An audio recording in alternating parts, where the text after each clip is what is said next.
नमस्कार सभी को। इस वीडियो लेक्चर में हम लोग क्लास 9 साइंस के कुछ इंपॉर्टेंट मल्टीपल चॉइस क्वेश्चंस को डिस्कस करेंगे।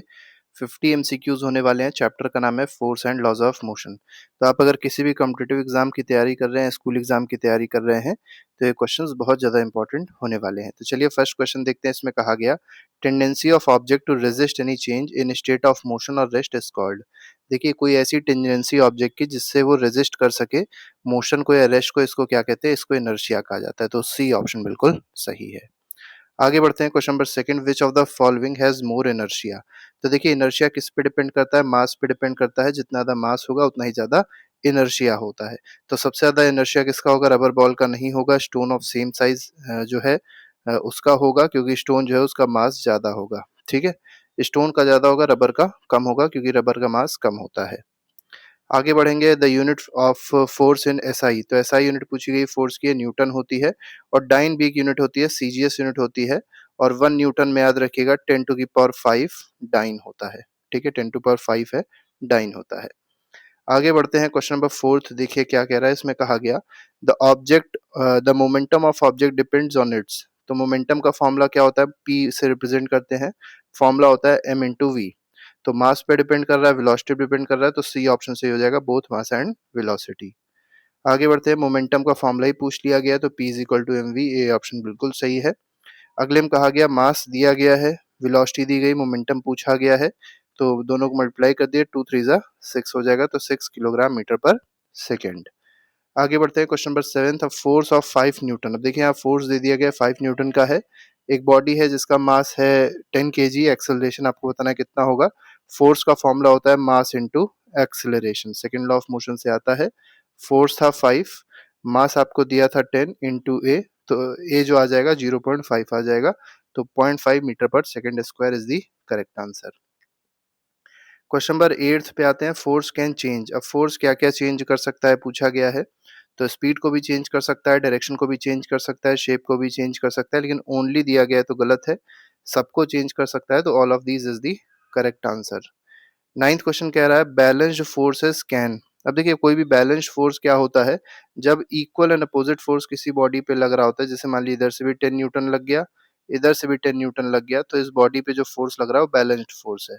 ठीक है, अब ये क्या कर सकता है पूछा गया इस क्वेश्चन में। ठीक है, तो ये मोशन को चेंज नहीं कर सकता। बॉडी अगर मोशन में है तो मोशन में रहेगी, रेस्ट पे है तो रेस्ट पे रहेगी, उसमें कोई भी चेंजेस नहीं होंगे। ठीक है, do not change the state of motion. तो स्टेट ऑफ मोशन को चेंज नहीं कर सकता है। ठीक है, when a body moves with constant velocity. अब देखिए आपको दिया गया है बॉडी जो है वो कांस्टेंट वेलोसिटी से चल रही है। अब कांस्टेंट वेलोसिटी चल रही है तो आपको पता है एक्सेलरेशन जीरो हो जाएगा, और एक्सेलरेशन जीरो हो जाएगा तो नेट एक्शनल फोर्स फॉर्मूला होता है एम इंटू ए, ये भी क्या हो जाएगा? जीरो हो जाएगा। ठीक है, तो फोर्स इज जीरो। आगे बढ़ते हैं। क्वेश्चन नंबर 11 देखेंगे। Newton's first law of motion. तो न्यूटन का जो पहला लॉ कहलाता है उसको लॉ ऑफ इनर्शिया भी कहते हैं, तो बी ऑप्शन सही हो जाएगा। क्वेश्चन नंबर 12 पे आते हैं। The direction of momentum is same as. अब मोमेंटम का डायरेक्शन वही डायरेक्शन होगा जो वेलोसिटी का डायरेक्शन था, तो सेकंड 12th क्वेश्चन में बी ऑप्शन सही है। ठीक है, 13 क्वेश्चन पे आते हैं। पुश और pull acting on an object is known as. इसको फोर्स कहा जाता है, तो फोर्स की डेफिनेशन दी गई है, पुश या पुल किसी भी ऑब्जेक्ट पे लगता है तो उसी को क्या कहते हैं? फोर्स कहते हैं। 14th क्वेश्चन कह रहा है when a car suddenly stops passenger large forward. तो देखिए जब कार सडनली स्टॉप हो जाती है तो आपने देखा होगा पैसेंजर अचानक से आगे की ओर गिरने लग जाते हैं। तो ये किसकी वजह से होता है? इनर्शिया ऑफ मोशन की वजह से होता है, क्योंकि आप यहाँ पे देख सकते हैं कार इनिशियली क्या थी? मोशन में थी। इस वजह से क्या लगा? इनर्शिया ऑफ मोशन लगा। आगे बढ़ते हैं। The SI unit of momentum is. Momentum की एसआई यूनिट क्या हो जाती है? किलोग्राम मीटर पर सेकेंड होगी। बहुत आसान सा क्वेश्चन है। आगे बढ़िए। क्वेश्चन नंबर 16 पे आते हैं। 16th क्वेश्चन देखेंगे। अब देखिए यहाँ पर आपको दो यूनिट दी गई हैं, किलोग्राम मीटर पर सेकंड के साथ साथ न्यूटन सेकंड भी दी गई है। अब देखिए न्यूटन सेकंड जो एफ इंटू टी, ये भी जो बनेगा ये भी आपका एम वी के ही बराबर बनेगा। ठीक है, तो न्यूटन सेकंड भी इसकी यूनिट है, तो सी ऑप्शन इसलिए सही होगा, ए नहीं सही होगा, सी ऑप्शन इसका सही होगा। ठीक है, ये थोड़ा सा कठिन क्वेश्चन हो गया, अगर जल्दीबाजी में करेंगे तो गलत हो जाएगा। A fielder lowers his hand while catching a ball. तो आपने देखा होगा फील्डर जो होता है वो अपने हाथ को पीछे लेके आता है बॉल को कैच करने के लिए। ऐसा क्यों करता है? टाइम को इंक्रीज करता है जिससे फोर्स क्या हो सके? रिड्यूस हो सके। ठीक है, तो सी ऑप्शन सही है। The second law of motion gives the measure of. तो सेकंड लॉ ऑफ मोशन से हमको किसका मेजर मिलता है, किसकी वैल्यू मिलती है, तो फोर्स की वैल्यू मिलती है, अभी बताया था हमने आपको, F is equal to ma। Question number 18th, a truck and car moving with same momentum. एक ट्रक है और एक कार है, दोनों सेम मोमेंटम से चल रहे हैं। वेलोसिटी किसकी ज्यादा होगी, तो देखिए मोमेंटम सेम है और मोमेंटम जो है मास इनटू वेलोसिटी होता है। अब मोमेंटम सेम है तो आपको पता चल गया वेलोसिटी जो है इनवर्सली प्रोपोर्शनल टू क्या हो जाएगी, मास। तो जिसका मास ज्यादा होगा उसकी वेलोसिटी क्या होगी, कम होगी। तो पूछा गया ग्रेटर वेलोसिटी किसकी होगी, जिसका मास कम होगा, और वो कौन है, कार है। तो 18th क्वेश्चन का बी ऑप्शन बिल्कुल सही है।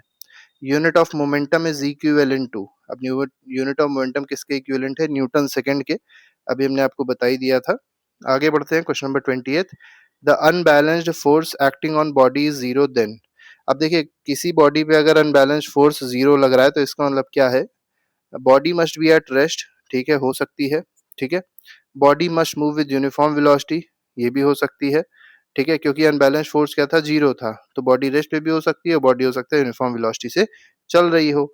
तो दोनों ऑप्शन सही है, तो A and B is correct. तो एक्सेलरेट नहीं हो रही होगी, एक्सेलरेट तब होगी जब अनबैलेंस फोर्स लग रहा होगा, जीरो नहीं होगा। आगे बढ़ेंगे, force of 10 newton gives a mass of 2 kg an acceleration of. तो वही सेम कर लीजिए, F is equal to M A लगा लीजिए। फोर्स दिया है 10, मास आपको दिया है 2 इंटू एक्सेलरेशन 5 आ जाएगा एक्सेलरेशन। तो 5 मीटर पर second is the correct answer.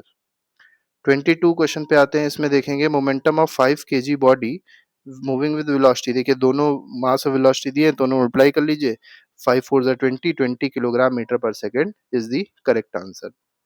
आगे बढ़ेंगे, if the velocity of body doubles it's momentum. तो देखिए मोमेंटम जो है मास इंटू वेलोसिटी होता है, वेलोसिटी को डबल किया गया तो मोमेंटम भी डबल हो जाएगा। तो ए ऑप्शन इसमें सही है। आगे बढ़ेंगे, क्वेश्चन नंबर 24th देखेंगे, इसमें देखिए क्या कहा गया, force needed to produce an acceleration. अब देखिए वही सेम क्वेश्चन है, मास इंटू एक्सेलरेशन कर लीजिए, फोर्स मिल जाएगा, तो 6 2 जा 12 न्यूटन हो जाएगा। बी ऑप्शन सही है। 25th कह रहा है, change in momentum per unit time is equal to. तो rate of change of momentum क्या होता है, कुछ नहीं, फोर्स होता है, ठीक है। तो फोर्स को एक और तरीके से ऐसे लिख सकते हैं, डेल्टा पी बाई टाइम, ठीक है। आगे बढ़ते हैं, क्वेश्चन नंबर 26th क्वेश्चन देखिए क्या कह रहा है, when a man jumps out of boat. तो कोई भी पर्सन है वो बोट के बाहर जब निकल रहा है तो आपने देखा होगा बोट जो होती है पीछे धक्का पड़ जाता है उस पे। तो ये किस वजह से हो रहा है, तो एक्शन रिएक्शन लॉ, जिसको Newton third law of motion कहते हैं, उसकी वजह से होता है। 27th, action and reaction forces. देखिए एक्शन और रिएक्शन फोर्सेज जो होते हैं, याद रखिएगा ये हमेशा अलग अलग बॉडीज पे लगते हैं, सेम बॉडी पे नहीं लगते हैं, अलग अलग बॉडीज। तो एक्शन किसी बॉडी पे होगा तो रिएक्शन किसी दूसरी बॉडी पे होगा। The force which opposes motion is. तो ऐसा फोर्स जो मोशन को अपोज करता है उसको फ्रिक्शन फोर्स कहा जाता है। तो बी ऑप्शन सही हो जाएगा इसमें।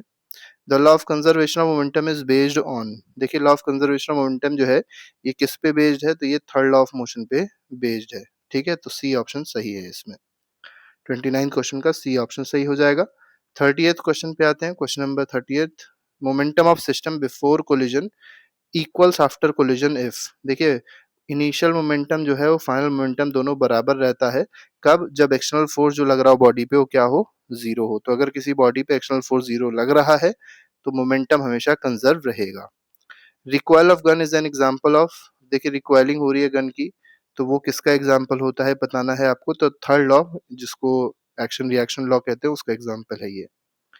32 question, a horse apply force on cart, the cart moves forward because. देखिए हॉर्स जो है कार्ट पे फोर्स अप्लाई करती है तो कार्ट आगे जाता है, ये किस वजह से होता है, तो ये होता है ground reaction pushes them forward, ठीक है। तो ये एक्शन रिएक्शन का एग्जांपल आप समझ सकते हैं।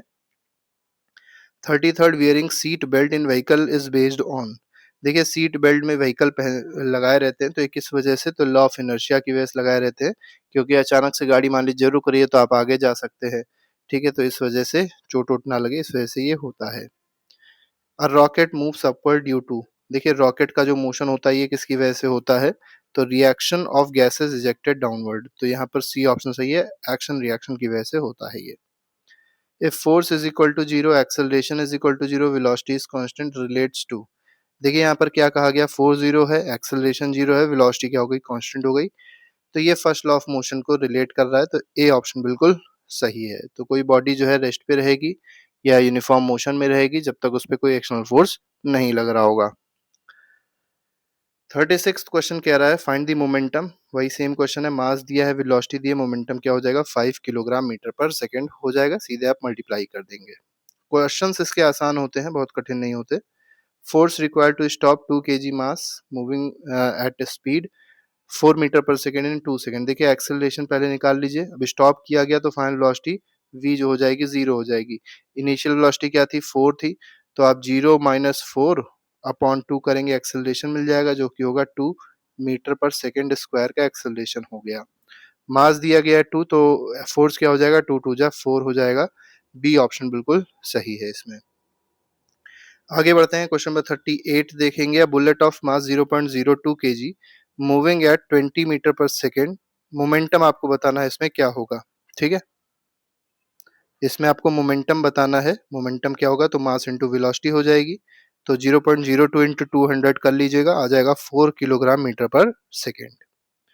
39th क्वेश्चन देखिए क्या कह रहा है, car of mass 1000 kg accelerated at 2 meter पर सेकंड स्क्वायर, फोर्स बताना है, तो 2000 न्यूटन हो जाएगा। ये आसान क्वेश्चन है, मास इनटू एक्सेलरेशन आप सीधे सीधे कर सकते हैं। क्वेश्चन नंबर 48 कह रहा है force of 25 Newton acts on object, 5 kg का ऑब्जेक्ट है, 2 सेकंड के लिए लग रही, चेंज इन मोमेंटम बताना है। तो चेंज इन मोमेंटम जो होता है वो फोर्स इनटू टाइम भी होता है। ठीक है, चेंज इन मोमेंटम, फोर्स कितना था 25 न्यूटन का, टाइम है 2, तो 50 किलोग्राम मीटर पर सेकेंड इसका आंसर हो जाएगा। आगे बढ़ेंगे, अब बॉडी एट रेस्ट हैज, अब कोई भी बॉडी रेस्ट पे है तो उसमें मोमेंटम जीरो होगा, क्योंकि mass into velocity, velocity zero, तो मोमेंटम भी जीरो। आगे बढ़ते हैं, question number 42, if no external force acts total momentum remains, तो कांस्टेंट रहेगा। अभी बताया था हमने आपको, law of conservation of momentum यही कहता है। 43 कह रहा है फोर्स एंड एक्सेलरेशन ऑलवेज, देखिए फोर्स और एक्सेलरेशन जो होते हैं दोनों के हमेशा सेम डायरेक्शन होते हैं, तो बी ऑप्शन सही है इसमें, मतलब जो डायरेक्शन एक्सेलरेशन का होगा वही फोर्स का होगा। 44th क्वेश्चन कह रहा है the rate of change of momentum gives, तो ये फोर्स देता है हम लोग को, सेकंड लॉ ऑफ मोशन है ये। A heavy object is harder to stop because, देखिए कोई भी हैवी ऑब्जेक्ट है उसको स्टॉप करना थोड़ा सा कठिन होता है, क्योंकि उसके पास मोमेंटम ज्यादा होता है, क्योंकि मास ज्यादा है तो मोमेंटम भी ज्यादा होगा। Newton second law of pairs act, देखिए आपको बताना है जो सेकेंड लॉ, जो थर्ड लॉ पेयर है वो कैसे एक्ट करता है ये बताना है, तो साइमल्टेनियसली एक्ट करता है और दोनों अलग अलग बॉडीज पे एक्ट करता है, बात याद रखिएगा। A boy drops a stone, earth attracts stone, stone attracts earth, example of. देखिए किसी बॉय ने क्या किया, एक स्टोन को ड्रॉप किया कि नीचे, ठीक है, तो अर्थ स्टोन को अट्रैक्ट कर रहा है, स्टोन अर्थ को अट्रैक्ट कर रहा है, तो ये किसका एग्जाम्पल है ये बताना है इसको, तो एक्शन रिएक्शन पेयर का एग्जाम्पल है फिलहाल, तो ये बी आ जाएगा, थर्ड लॉ ऑफ मोशन का एग्जाम्पल है एक्शन रिएक्शन लॉ का। एसआई यूनिट ऑफ एक्सेलरेशन बहुत आसान है, मीटर पर सेकंड स्क्वायर होती है, सारी एसआई यूनिट जरूर याद रखिएगा।